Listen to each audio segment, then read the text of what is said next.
After 10 hours of driving in the snow with my arthritis to celebrate Christmas with my daughter, I came to the door and heard, "I hope he doesn't make it." They laughed, mocking my sacrifices. Instead of a warm welcome, it was a heartbreaking betrayal.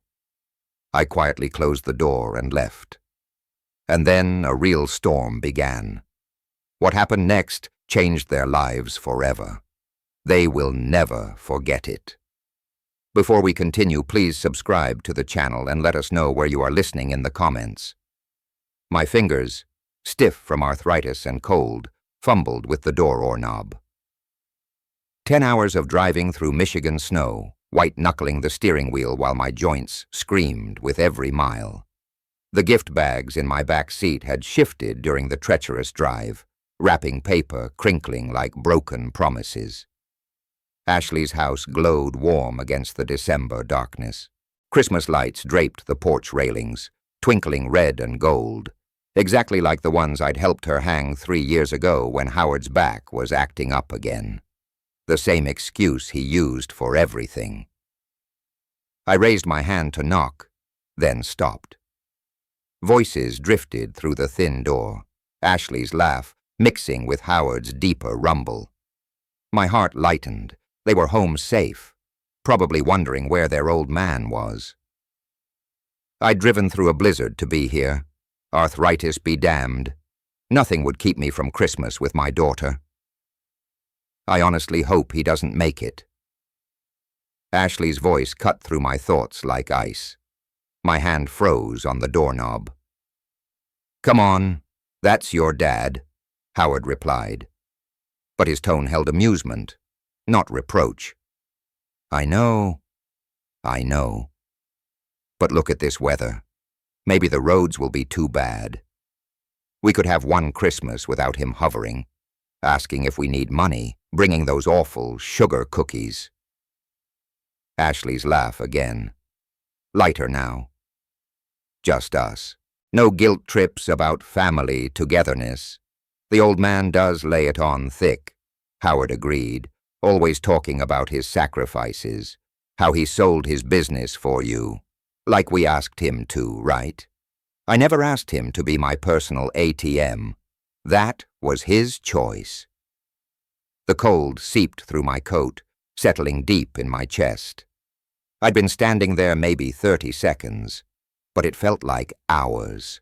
The Christmas music playing inside. Silver bells suddenly sounded mocking. Besides, Ashley continued, he's getting older. These long drives aren't safe for him anymore. We're actually being responsible by hoping he stays home. Very thoughtful of you, Howard said, and they both laughed. I stepped backward, my boots crunching in the snow. The sound seemed deafeningly loud, but the music and their conversation continued uninterrupted.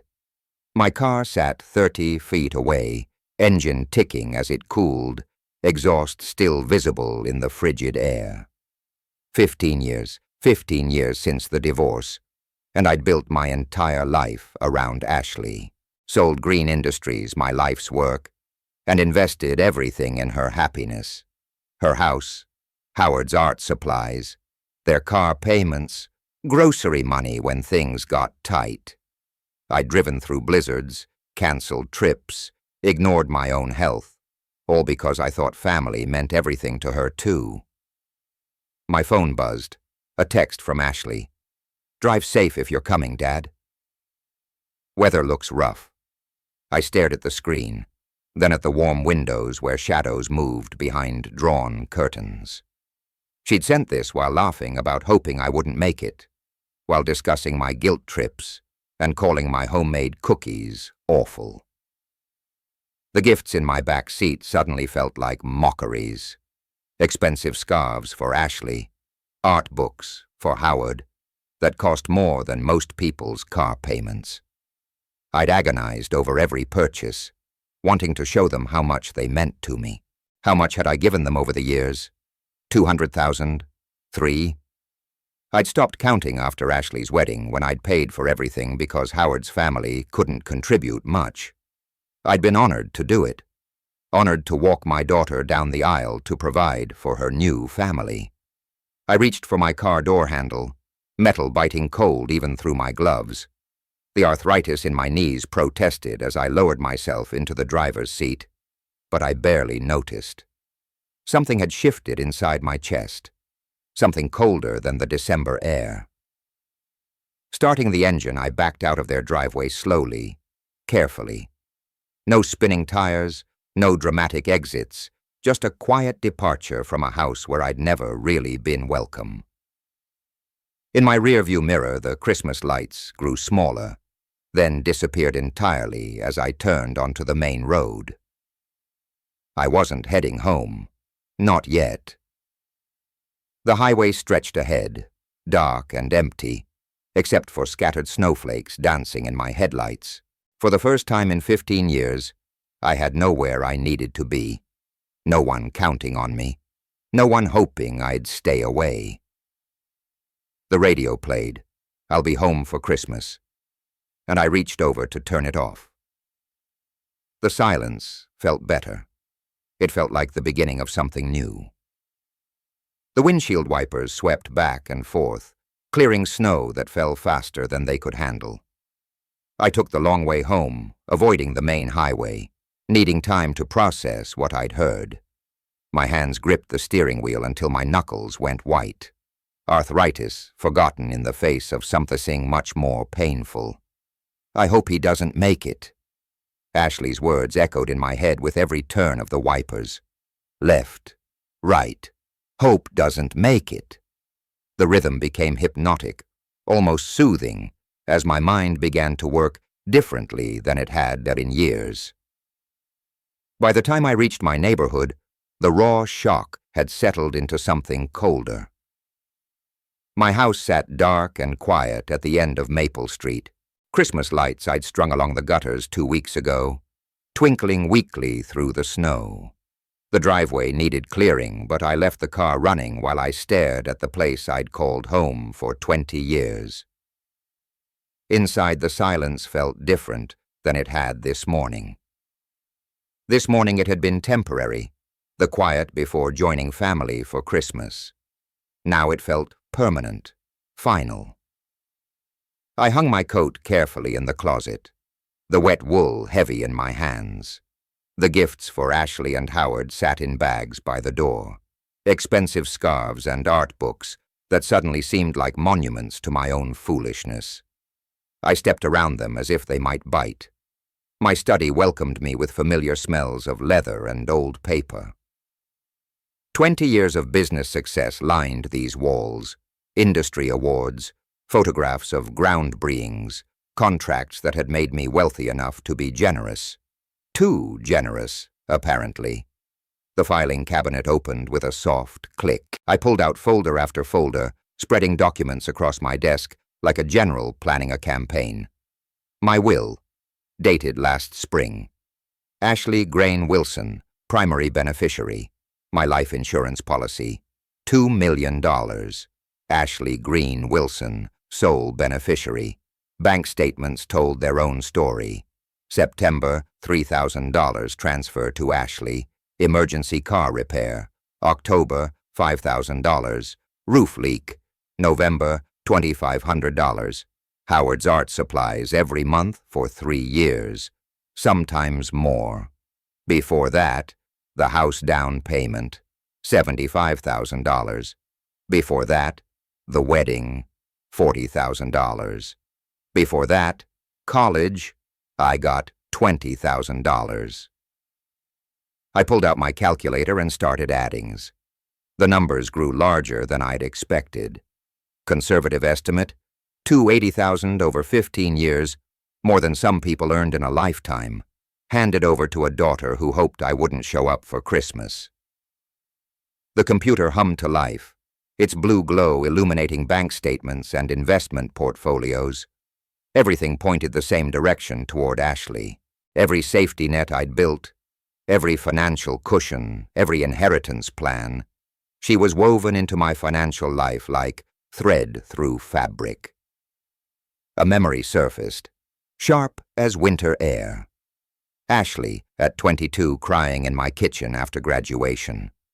Dad, I don't know how I'll ever pay back student loans. My degree is useless. I'd handed her a check for the full amount the next day. Don't worry about it, sweetheart. That's what fathers are for. Another memory. Ashley at 28. Howard fidgeting beside her in my living room. Dad, we found this perfect house, but the down payment. I transferred the money before they finished asking. And another Ashley last month. Voice tight over the phone. Howard's having trouble finding buyers for his paintings. We're a little short this month. Another transfer. Another hope that this time they'd get on their feet. They never intended to get on their feet. Why would they when standing was so much effort? I leaned back in my chair, fingers steepled, watching snow fall past my window. For the first time in years, my mind felt sharp, in a way it hadn't since selling green industries. Strategic, calculating. This was a problem to be solved, not an emotion to be suffered. Ashley wanted me gone from Christmas. Maybe she wanted me gone permanently. The question was, how gone did she really want me to be? My lawyer's contact information glowed on the phone screen. Richard Morrison, estate planning specialist. We'd worked together for years, updating wills, managing trusts, ensuring Ashley's future security. Tomorrow was Christmas, but some conversations couldn't wait. I scrolled to his number and paused, thumb hovering over the call button. Once I made this call, there would be no going back to the man who'd driven through a blizzard with gifts in his back seat. That man was gone anyway. Christmas morning arrived with unusual quiet. No excited calls from Ashley. No hurried plans to coordinate gift exchanges. I sat with my coffee, documents from last night's review still scattered across my desk, and waited. The silence felt productive now, like the calm before a carefully planned storm. My phone rang at exactly 10:17 a.m. Ashley's name glowed on the screen, accompanied by her smiling photo from last year's Christmas dinner. The irony wasn't lost on me. I let it ring 3 times before answering, just long enough to sound tired. Dad? Her voice carried the perfect note of concern, but I could hear the rehearsed quality underneath. We were so worried when you didn't show up last night. Are you okay? I paused, letting her worry build. I'm sorry, sweetheart. I should have called sooner, but I lowered my voice, adding just the right tremor. I had an accident. What, are you hurt? The alarm in her voice sounded genuine, though I noticed she didn't ask if I needed her to come over. Ice on Miller Road. You know that curve by the old church? My car slid right into the guardrail. I described it calmly, like someone still processing shock. Nothing serious, but they wanted to keep me at the hospital overnight for observation. Mild concussion, they said. Oh my goodness. Ashley's exclamation felt theatrical. Dad, why didn't you call us? We could have come to the hospital. I didn't want to ruin your Christmas Eve. Besides, I was pretty out of it. I heard Howard's voice in the background, though I couldn't make out the words. The doctor said I was lucky. Could have been much worse. Is Howard there? I asked, though I already knew the answer. Yes, he's right here. We're both so relieved you're okay. The speed of her response betrayed her eagerness to include Howard in the conversation, to share the burden of pretending to care. Howard's voice came through, probably on speakerphone now. Earnest man, that's terrible. Is your car totaled? Interesting. His first question was about the car, not my well-being. It's drivable, but there's some damage to the front end. I'll have to get it looked at after the holidays. Well, the important thing is you're safe. Ashley jumped back in. Are you sure you're okay? Do you need anything? We could bring you some food or... No, I'm fine. Just tired. I let my voice trail off slightly. I think I just need to rest today. Maybe we can reschedule Christmas dinner for next week. The pause that followed lasted exactly 3 seconds too long. Of course, Dad. Whatever you need. Your health is the most important thing. Howard and I were just saying how weird it felt without you here last night, she continued, but her tone had lightened considerably. Relief? Poorly disguised as continued concern. But now we understand why. You should definitely rest. I will. I'm sorry I worried you both. Don't apologize. These things happen. Winter driving is so dangerous. Howard's voice carried that false heartiness people use when they're uncomfortable. The main thing is you're okay. We'll check on you in a few days, Ashley added. Make sure you're feeling better. And Dad, please be more careful driving. We can't lose you. After I hung up, I sat back in my chair and smiled. For the first time in 24 hours, they had passed their test perfectly. The relief in their voices when I'd suggested postponing Christmas dinner was unmistakable. Howard's immediate concern about the car rather than my injuries, Ashley's quick acceptance of my story, without pushing for details or offering to visit. Most telling of all was their eagerness to end the conversation. Once they had established I was fine, no lingering questions about my condition, no insistence on coming over to check on me personally, just relief that their Christmas hadn't been disrupted, and I wasn't expecting them to actually care. I pulled out a notepad and wrote down their exact responses, the pauses, the tone changes, evidence of their true nature, though I hardly needed more proof. Still, it felt good to document their callousness in black ink. The beauty of my fabricated accident was its simplicity. Miller Road really was treacherous in winter. The old church was a familiar landmark, and everyone knew how dangerous ice could be. If they ever tried to verify my story, they'd find it perfectly plausible. More importantly, it established a pattern I could use later. I picked up my phone again and scrolled through my contacts until I found what I was looking for. Richard Morrison, my lawyer, had given me his personal number years ago for emergencies. This qualified. The week after New Year moved slowly, each day strengthening my resolve. I'd spent hours planning, researching, making lists of assets and legal requirements. Today I would take the first real step toward showing Ashley exactly what her words on Christmas Eve were worth. Robert Mitchell's law office occupied the 3rd floor of a restored Victorian building downtown.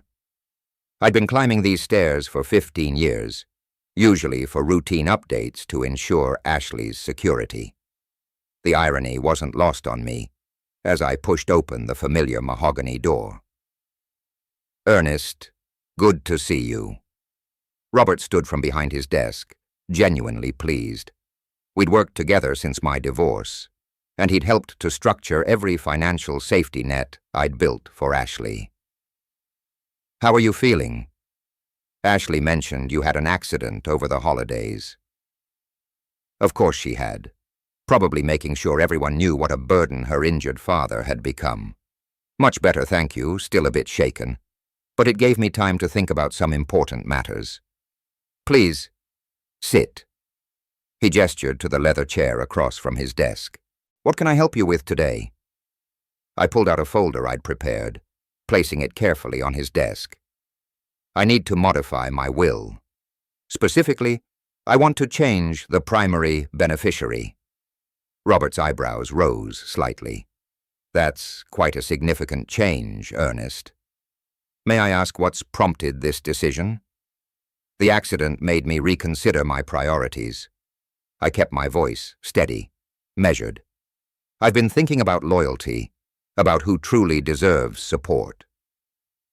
I paused, letting him process.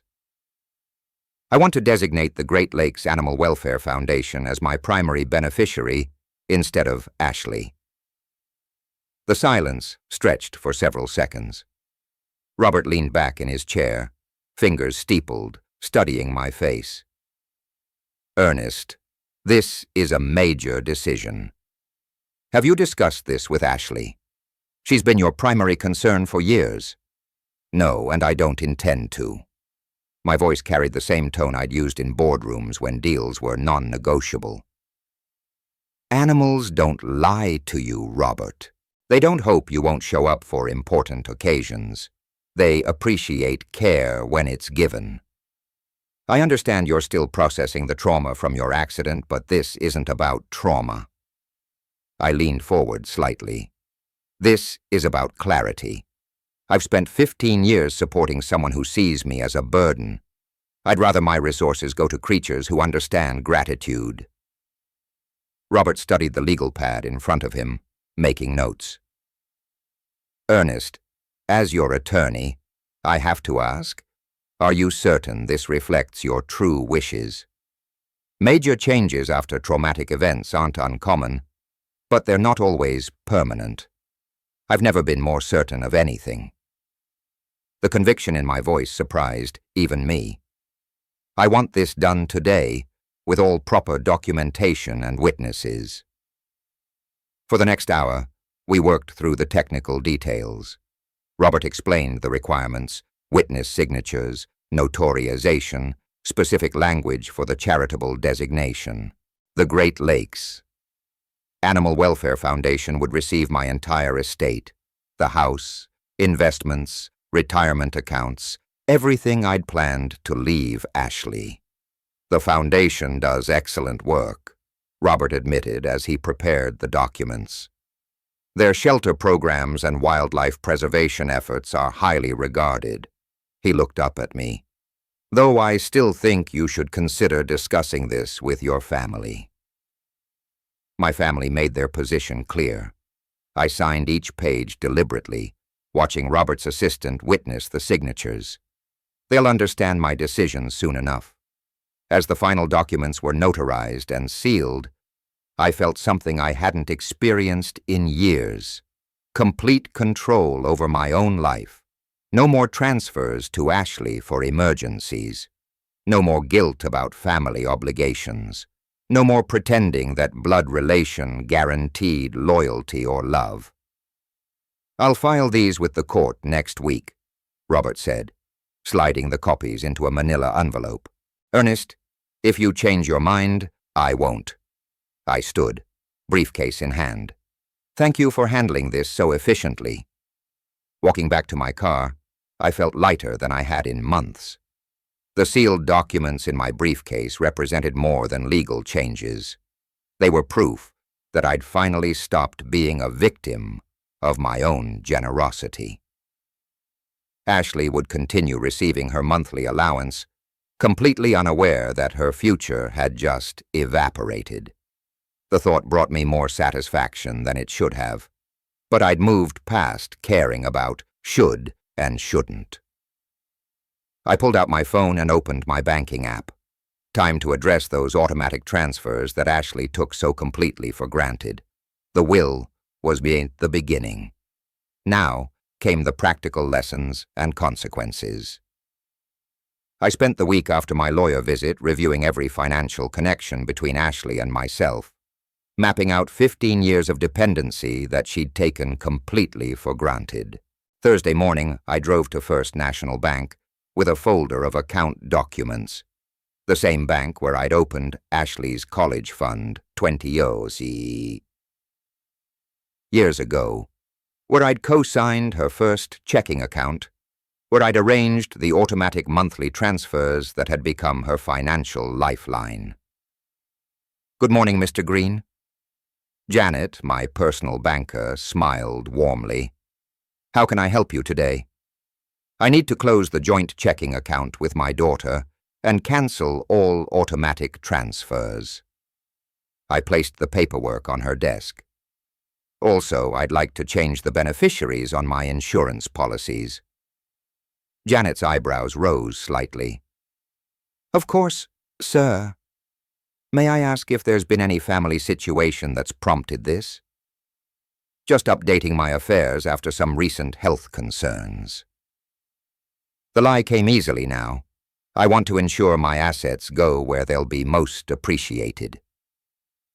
Friday afternoon, while Ashley was probably planning her weekend shopping trip, the changes took effect. The monthly $3,000 transfer that hit her account every 10th.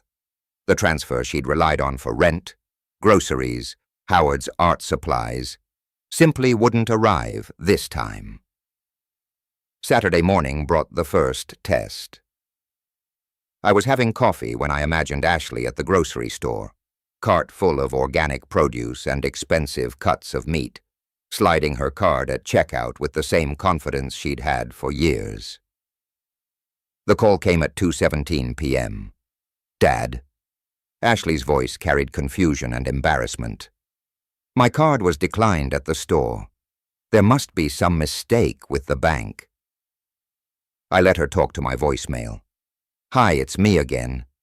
I called the bank, but they said the account is closed. That can't be right. Can you call me back? Howard's getting really frustrated and we need to buy groceries. The third message arrived an hour later. Howard's voice in the background. Tell him we can't pay rent next week if this isn't fixed.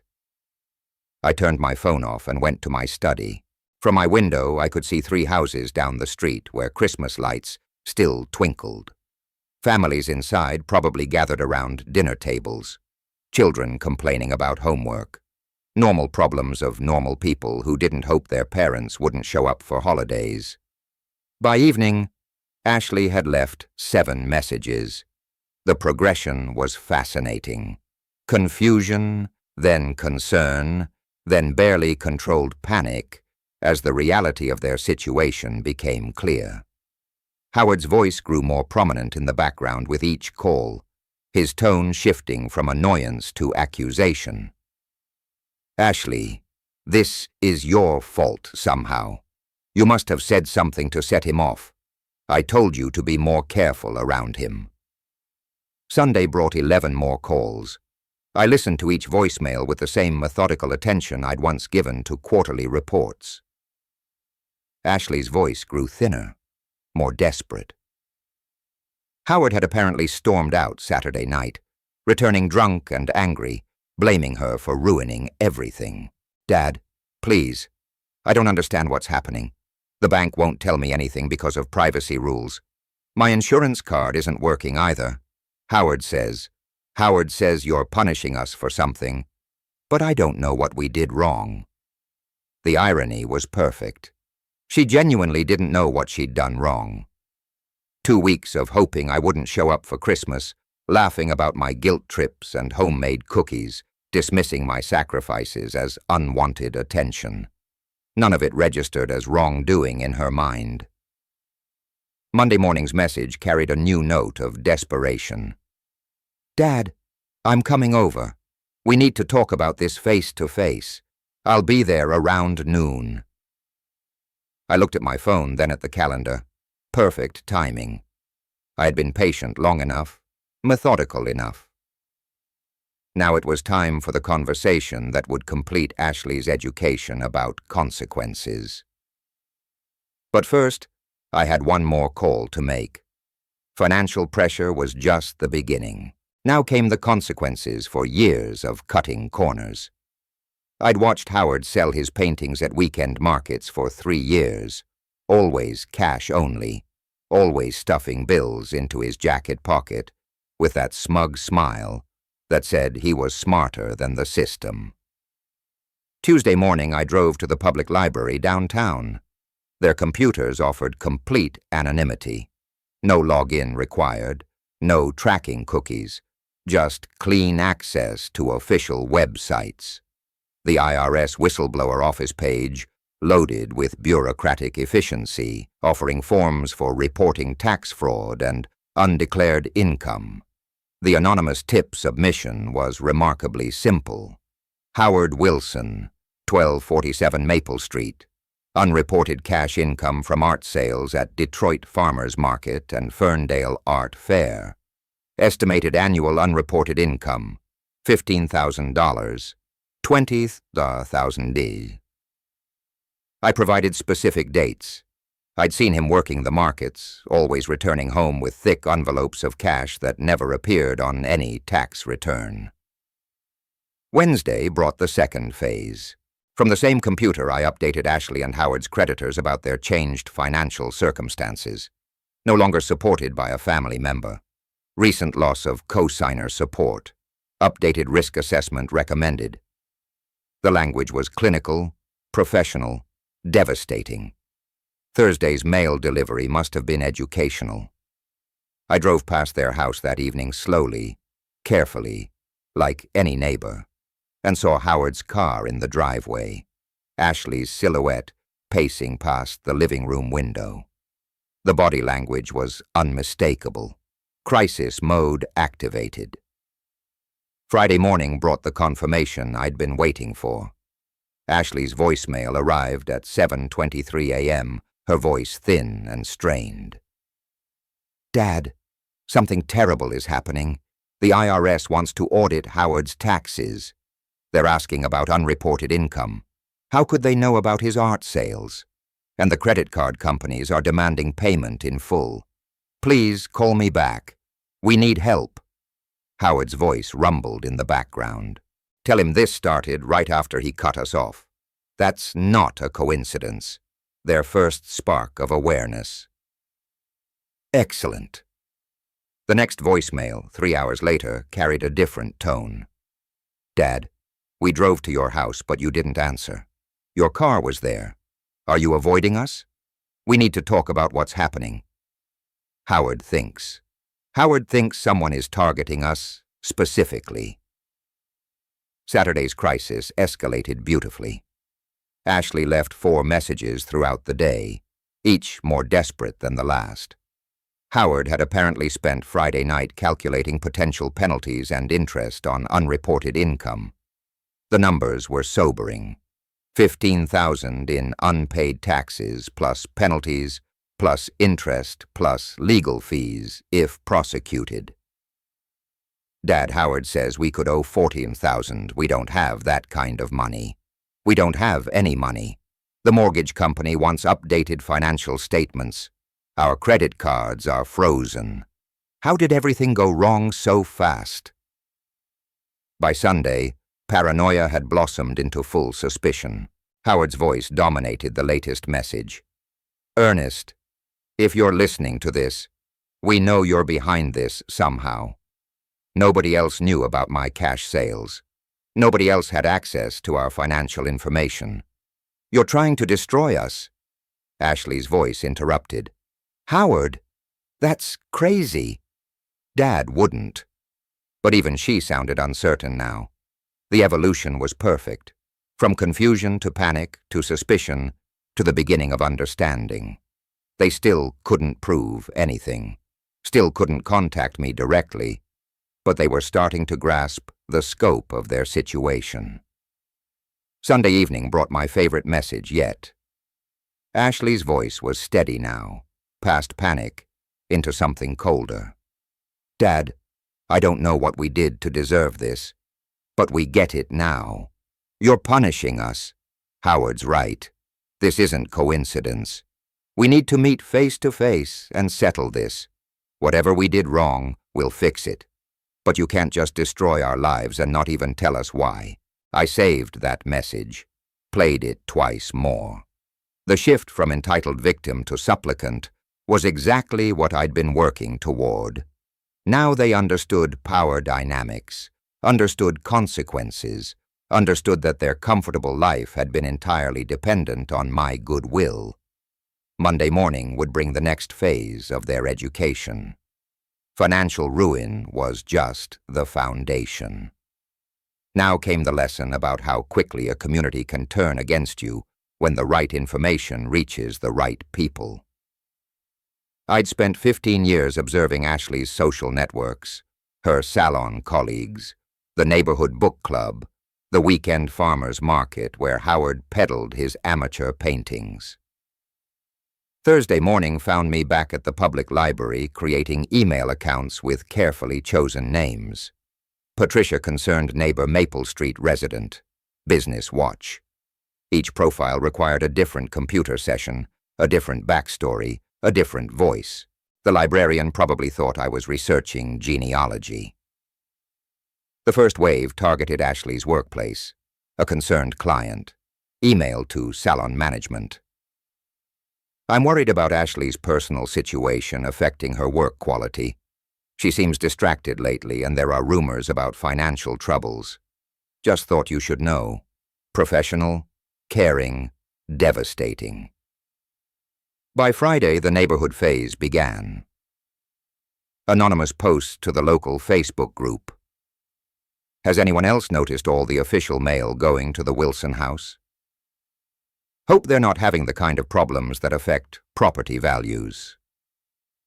The responses started within hours. Neighbors suddenly remembering unusual details, speculating about late-night arguments, noting how their car had been repossessed last month.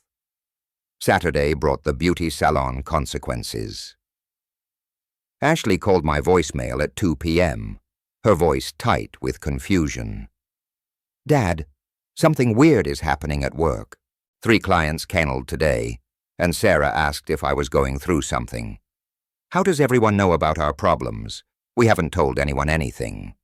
The neighborhood effects manifested as Sunday. I drove past their house that evening and saw Ashley getting mail.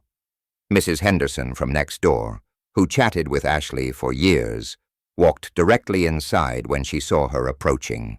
The message was unmistakable. Pariah status activated. Monday's salon dynamics shifted dramatically. Ashley's manager pulled her aside. I knew because she left another voicemail. Dad, Linda wants to discuss my future with the salon. She says clients are expressing concerns about my personal situation affecting the business atmosphere. I don't understand how this happened so fast. Howard's anger reached new levels. His voice dominated Tuesday's message. This is coordinated earnest, as someone spreading information about us systematically. Ashley lost 3 more clients today, and the farmer's market coordinator asked if I needed to take a break from selling. Who else knows about our tax problems?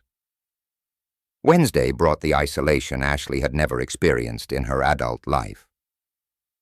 Dad, no one will talk to me. The grocery store cashier was cold. The mailman won't make eye contact. And someone posted on the neighborhood app about financially unstable residents. I haven't been to a community event in my life where I wasn't welcome. This isn't natural social dynamics. This is deliberate destruction. Thursday's breaking point arrived with surgical precision. Ashley's salon manager terminated her employment officially for client retention concerns. But everyone understood the real reason. Her voicemail that evening was barely controlled. Dad, I lost my job. Linda said the salon's reputation was being affected by my personal circumstances. Howard's talking about leaving Detroit, maybe staying with his brother in Cleveland until this blows over. The beauty of social pressure was its apparent organic nature. Each person who avoided Ashley felt they were making an individual choice based on reasonable concerns. The accumulation felt like natural community response, rather than orchestrated campaign. Even Ashley couldn't quite grasp how systematically she'd been isolated. Friday evening brought the message I'd been waiting for. Ashley's voice was hollow, defeated. Dad, I know you can hear these messages. Howard's packing his things. He says I'm toxic now. That being near me is destroying his reputation too. I have no income, no friends, no support system. Whatever lesson you're teaching, I'm learning it.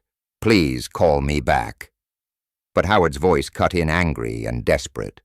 Ernest, you win. Okay, we get it. We're powerless without you. But this goes beyond punishment. This is systematic destruction of everything we've built. If you want to talk terms, we're ready to listen. Terms. Finally, they understood this was a negotiation, not a tantrum. Saturday morning would be perfect timing for our first direct conversation in a month. I watched their car pull into my driveway and felt only cold satisfaction. A month of careful planning had led to this moment. Through my living room window, I could see Ashley's face, pale, desperate, nothing like the confident woman who'd laughed about hoping I wouldn't show up for Christmas.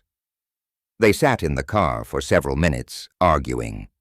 Howard gesticulating angrily, Ashley staring at my house with something approaching horror. Finally, they got out and approached my front door with the grim determination of people who had nothing left to lose. I answered before they could knock. Dad. Ashley's voice cracked on the single word. Behind her, Howard looked older, defeated, like a man who discovered his easy life had hidden costs. Ashley. Howard. I stepped aside to let them in, noting how they moved. Ashley hesitant. Howard aggressive but uncertain. I wasn't expecting you. Weren't you? Howard's voice carried barely controlled fury. Everything started falling apart right after Christmas, right after you supposedly had your accident. His eyes narrowed. Funny thing is, your car's been in the driveway every time we've driven by. I met his stare calmly. I've been recovering. Doctor's orders to rest. What doctor? Ashley's voice was thin, desperate. What hospital? We called everywhere Christmas Day trying to find you. Nobody had any record of Ernest Green being admitted. The moment stretched between us. I could have maintained the fiction, created more elaborate lies. Instead, I let the silence speak for itself. You were never in an accident, Ashley whispered. You've been here the whole time, haven't you? I didn't answer. I didn't need to. Howard stepped forward, his artist hands clenched into fists. You son of a... He caught himself, but barely. You've been watching us fall apart, enjoying it. I've been observing, I said carefully. That's different. Observing what? Ashley's voice rose. Our bank accounts being closed, my job being destroyed, Howard's tax problems, the whole neighborhood turning against us. You think that's all coincidence? Interesting theory. I settled into my favorite chair, forcing them to remain standing. The power dynamic was exactly where I wanted it. What makes you think any of that has anything to do with me? Ashley's eyes searched my face, looking for something. Guilt, anger, satisfaction. What she found there made her take a step backward. The timing, she said slowly. Everything started right after Christmas. Right after. Her voice trailed off as understanding began to dawn. Howard looked between us, sensing currents he couldn't quite grasp. Right after what? Ashley couldn't take her eyes off me. I saw the exact moment when the terrible possibility formed in her mind. The memory of Christmas Eve, the conversation she'd had with Howard about hoping I wouldn't show up, the cruel laughter about my guilt trips and homemade cookies. You were there, she whispered, before you called us. You were already there. I remained perfectly still, letting her work it out for herself. What the hell are you talking about? Howard demanded. But Ashley wasn't looking at him anymore. She was staring at me with growing horror, understanding spreading across her face like a stain. You heard us talking. That's why you left. That's why everything started falling apart. The recognition in her eyes was everything I'd worked toward for a month. Not just understanding that her life had been systematically destroyed, but knowing why. Knowing that her own words, her own cruelty, had set everything in motion. You heard what we said about you, she continued, her voice barely audible. About hoping you wouldn't make it through the snow. About your guilt trips and your she couldn't finish. Howard finally understood enough to be afraid. Ashley, what did you say? But I was still looking at my daughter, seeing her finally comprehend the full scope of her situation. She knew now that I had heard every word. She understood that everything that had happened since the financial cutoff, the tax problems, the social isolation. Her job loss had been deliberate, calculated, personal. You destroyed our lives, she said, but there was no anger in it anymore, just defeated recognition. I still didn't speak. Sometimes silence carries more weight than any confession. Ashley's face went white as she stared into my eyes. You heard us, she whispered again, and I said nothing. Sometimes silence speaks louder than any words. I watched them scramble like insects in a jar, unaware that the lid had been sealed weeks ago. Their first move was predictably desperate, a consultation with a family lawyer about challenging my will. The irony was exquisite. They were plotting to contest a document that no longer existed in the form they imagined. Tuesday morning brought Ashley's first attempt at reconciliation. Her voice on my voicemail carried that fake cheerfulness desperate people use when pretending everything is fine. Hi, Dad. I was thinking we should talk. You know, clear the air between us. Family is so important, especially after everything we've been through. I didn't return the call. Wednesday's message escalated slightly. Dad, I know you're angry, but we can work through this. Howard and I have been doing a lot of thinking about our relationship with you. We want to make things right. The transparency was almost insulting. Every word calculated to sound caring, while obviously motivated by their financial desperation. I saved each message, documenting their descent into pathetic manipulation. Thursday brought Howard's voice, attempting authority he no longer possessed. Ernest, this silent treatment is childish. We're family. Whether you like it or not, Ashley's your only daughter, and she deserves better than this. Call us back. By Friday, their lawyer had apparently explained the harsh realities of will contests. Ashley's message that evening carried the first notes of real panic. Dad, please, we just need to talk. I know we said some things that hurt you, but everyone says things they don't mean sometimes. Can't we move past this? Saturday brought multiple calls. Ashley arrived at my house twice, ringing the doorbell for 10 minutes each time while I watched from my upstairs window. Her body language told the story. Hunched shoulders, nervous pacing, the desperate energy of someone running out of options. Dad, I know you're in there. Your car is in the driveway. Please, just 5 minutes. We need to discuss our future as a family. Future, as if they had one. Sunday's voicemail revealed the depth of their situation. Dad, the lawyer says challenging a will costs thousands of dollars we don't have. But he also said that family reconciliation is always possible.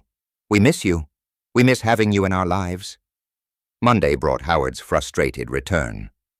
Ernest, enough. You've made your point. You're angry. We get it. But this has gone far enough.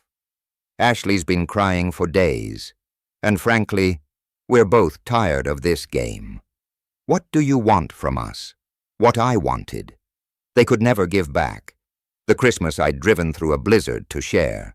The years of believing their gratitude was genuine, the father-daughter relationship that had been the center of my life for 15 years. Tuesday's message was Ashley alone, her voice thin and breaking. Dad, please. Howard's talking about leaving Michigan entirely. Says there's nothing left for us here. I don't want to lose both of you. I know I messed up. But there has to be a way to fix this. The beauty of their desperation was how it stripped away all pretense.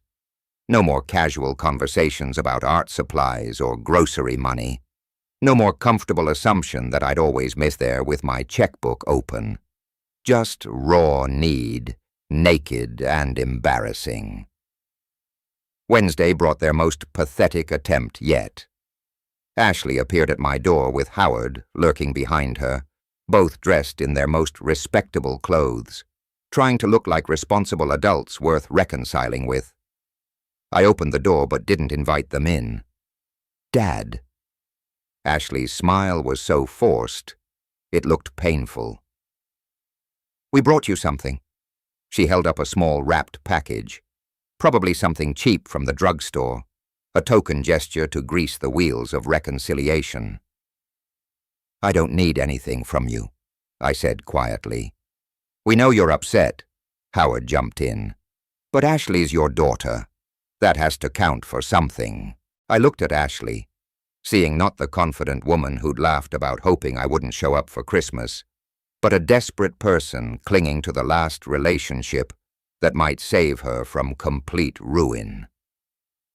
You're right, I said finally. It does count for something. Their faces lit up with hope. It counts for exactly what it meant to you on Christmas Eve.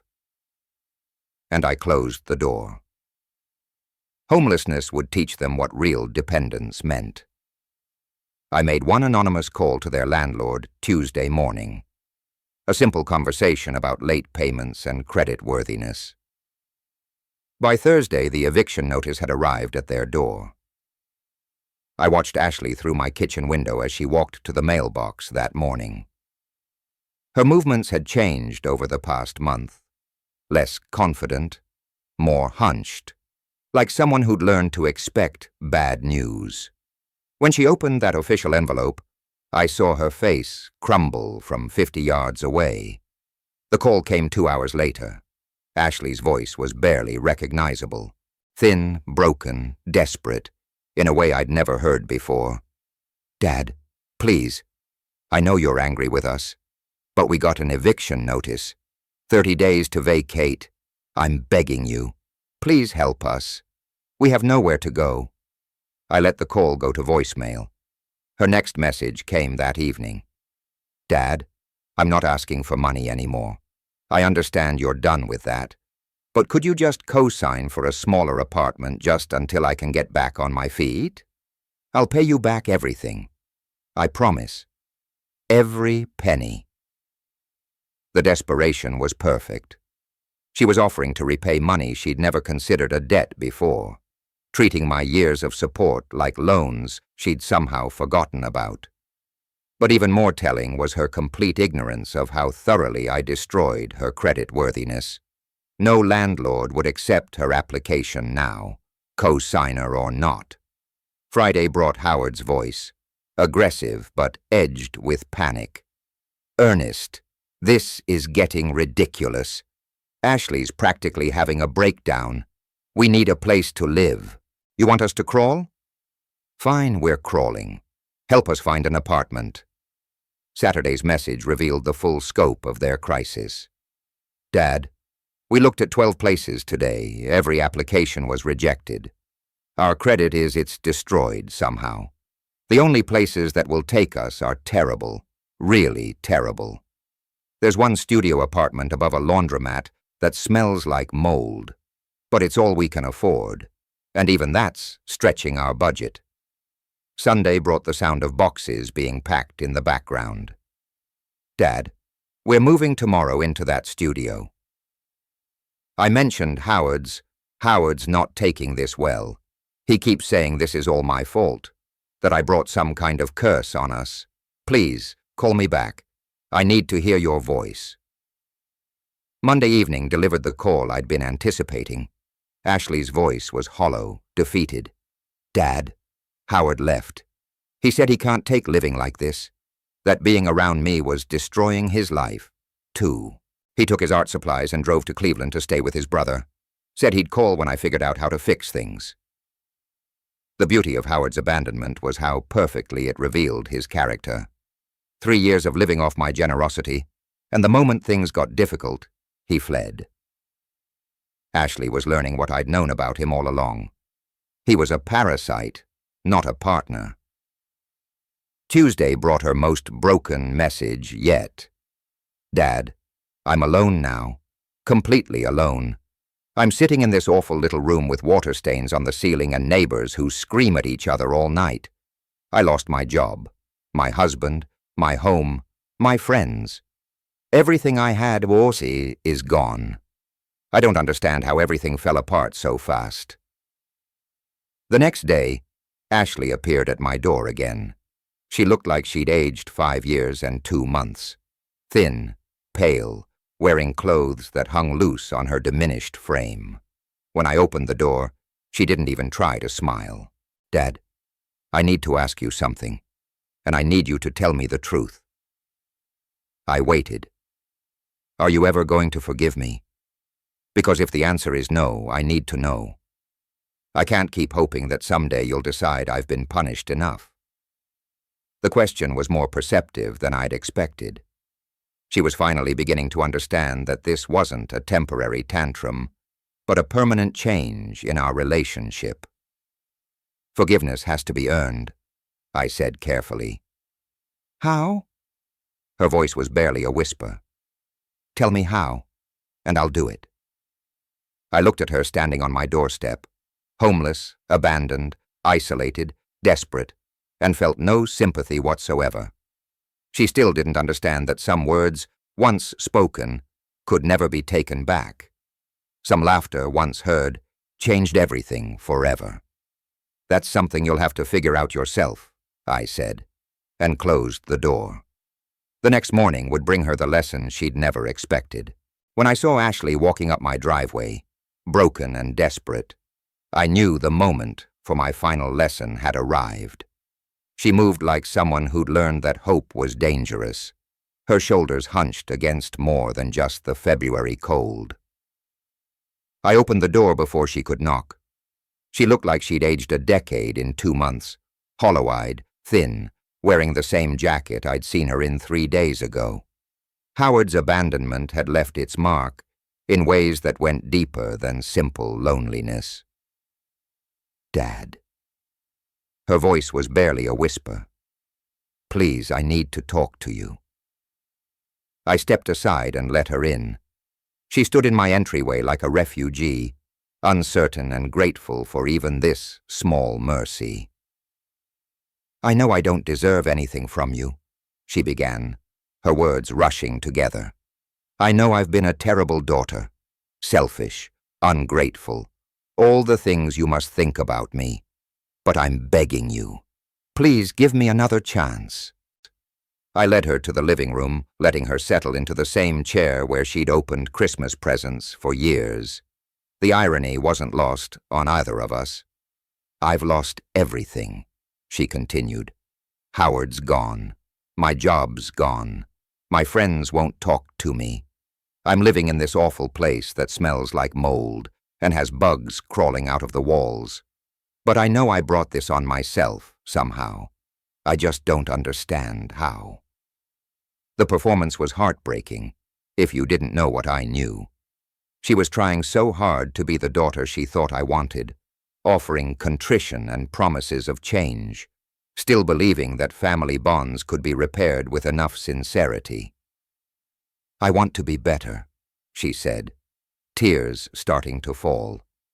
I want to be the daughter you deserve. I know it might take time, but maybe we could start small. Maybe I could visit once a week, help with yard work or cooking. I just want us to be a family again. I watched her cry, feeling nothing but cold satisfaction. She still didn't understand that some words once spoken poisoned everything that came after. Do you remember Christmas Eve? I asked, quietly. Ashley wiped her eyes. Of course you called to say you'd been in an accident. Before that, I said, do you remember what you and Howard were discussing before I called? Her face went pale. I could see the moment when memory began to surface, when she started to understand that this conversation was heading somewhere she didn't want to go. I don't remember exactly. I pulled out my phone, scrolled to a file I'd labeled simply December 24th, and set it on the coffee table between us. Let me refresh your memory. I pressed play. Ashley's voice filled the room clear and unmistakable. I honestly hope he doesn't make it. Her face went white as stone. Howard's voice followed. Come on, that's your dad. I know. But look at this weather. Maybe the roads will be too bad. We could have one Christmas without him hovering, asking if we need money, bringing those awful sugar cookies. The laughter that followed was like acid in the air. I watched Ashley's expression crumble as she heard her own cruel amusement. Just us. No guilt trips about family togetherness. I let the recording play until Howard agreed. The old man does lay it on thick. Always talking about his sacrifices, how he sold his business for you, like we asked him to. Then I stopped it. Ashley sat frozen, staring at the phone like it contained poison. You were there. You heard all of that. Every word, I confirmed. I was standing outside your door with Christmas gifts, listening to my daughter laugh about hoping I wouldn't survive the drive to see her. Dad, no, you don't understand. I understand perfectly. I said, I understood that night, and I've understood every day since. That conversation showed me exactly what our relationship meant to you. What I meant to you. Ashley was crying now, desperate sobs that shook her whole body. Those were just words. People say things they don't mean when they're stressed. I was tired and Howard was being difficult. And you revealed your true feelings about your father. I finished the man who sacrificed everything for you, who built his entire life around your happiness, who drove through a blizzard because he thought you wanted him there. She tried to speak, but I continued. Everything that's happened since that night, your financial problems, the social isolation, the job loss, Howard leaving, all of it started because I finally understood what you really thought of me. Please, she whispered. Please, I'm sorry. I'm so sorry. But I wasn't finished with her education yet. Not quite. 6 months have passed since that last confrontation, and I have found something I never expected. Peace, the Great Lakes Animal Welfare Foundation, has become not only the recipient of my inheritance, it has become my purpose. 3 mornings a week I volunteered at their shelter, feeding dogs whose tails wagged with genuine excitement when they saw me approaching. The letter arrived on Tuesday, exactly 6 months after Ashley sat in my living room listening to a recording of her own cruel words. I recognized her handwriting immediately, although it now looked more mature, more steady than the desperate scrawl I remembered from her previous attempts to contact me. I opened it, standing in my kitchen, coffee growing cold on the counter. Dear Dad, it began. I don't expect you to respond to this letter. I'm not asking for anything. Not money, not forgiveness, not reconciliation. I just wanted you to know how this year has changed me. I work at a grocery store now, 40 hours a week on my feet, dealing with difficult customers and cleaning up spills. It's honest work, and for the first time in my life, I understand what you meant when you talked about earning something. Every paycheck feels different when you've worked for it instead of just receiving it. I live in a small apartment that I pay for myself. It's not much, but it's mine. Howard never came back from Cleveland, and honestly, I'm glad. I needed to learn who I am when I'm not depending on someone else's generosity. I know about the will, Dad. Robert Morrison told me when I tried to contest it last spring. He explained that you'd changed everything in January before any of this started. I understand now that even when I thought I had a safety net, I didn't. You were teaching me to fly without knowing it. I'm not the same person who laughed about hoping you wouldn't make it to Christmas. That woman feels like a stranger to me now. I know I can never take back those words or the years of taking your love for granted. I just wanted you to know that your lesson worked. I learned.